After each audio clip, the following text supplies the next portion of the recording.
We are previewing UFC 144 here on SBRtv, talking with Nick Kalikas, DSI consultant and MMA oddsmaker. Now we're going to look at Mark Hunt and Cheick Kongo. Now I'll just stay right out. Just start things off by saying I think this line is too big. Kongo's minus 305. You got two big veterans. They're going to pretty much fight the same kind of style.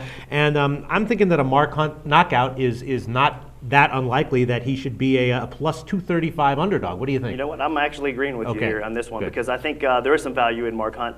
And for me, I have a lot of respect for the guy because, you know, he had an opportunity to basically, the UFC, when he first came over, when they bought Pride and he was under contract with them, he had an opportunity to take some cash and run. Like the UFC basically said, he's got a below 500 record.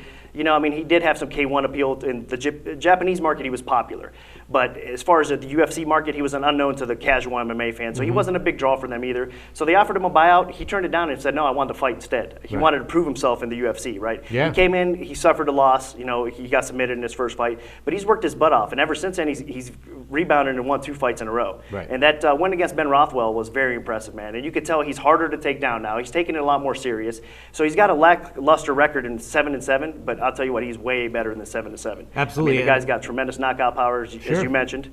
And in this type of fight, Kongo's not the sharpest tool in the drawer. We've seen that a lot of times. I mean, I bet him against the fight with Pat Barry, and I was expecting Kongo to just rush in, take him down, and dominate Barry, really. Yeah. He didn't even shoot for the takedown. Right. So I was worried. He won that fight, but I was worried because he didn't follow a game plan that he should have done. So if he wants to stand and bang with Mark Hunt here, even though he's going to have a huge reach advantage, Hunt's going to put him to sleep. Right, and so, Hunt has also historically done very well in Japan, so I'm just a little bit surprised that the public isn't seeing that and just kind of coming in a little bit on this big, you know, underdog. Well, Kongo, he's been on a roll himself lately, you know. Yes, right. So I think that he's got momentum coming in on his side. And against Mitrione, we've seen him fight a little bit smarter. But I think that Hunt is ripe for the picking here. I mean, it's just one of these fights that, I think Kongo is the type of fighter that's going to suffer more losses in the UFC. And this is probably one that the public's thinking Kongo's so big, he's going to probably take him down too. But I think he's going to struggle. And if it stays on the feet, I like his chances. So the public is betting Cheick Kongo, and I hope they keep continuing to bet him. Because I don't think the books are going to lose too much on, you know, you're laying 3-1 or over now. But at the same time, they're going to win if Hunt does come through. So this is one where the books are going to need a decision.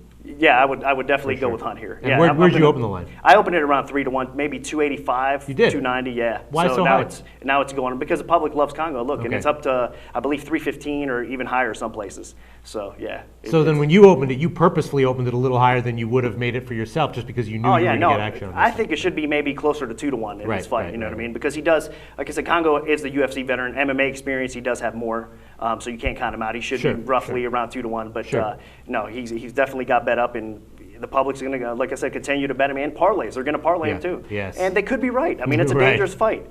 You know, he could, if he follows a smart game plan, Kongo can win this fight, and he can make it look easy. Have you gotten any of your big sharp action bets on Hunt yet? No, not yet. No big action either way. Now, the lines are typically fresh right now. I mean, they haven't been up too long, yeah, no big actions come in yet. And the limits are a little bit lower right now, but as we get closer to fight day, they're going to increase to roughly about 5K books are taking a pop now on fight day, so we'll see a lot of that action. Okay.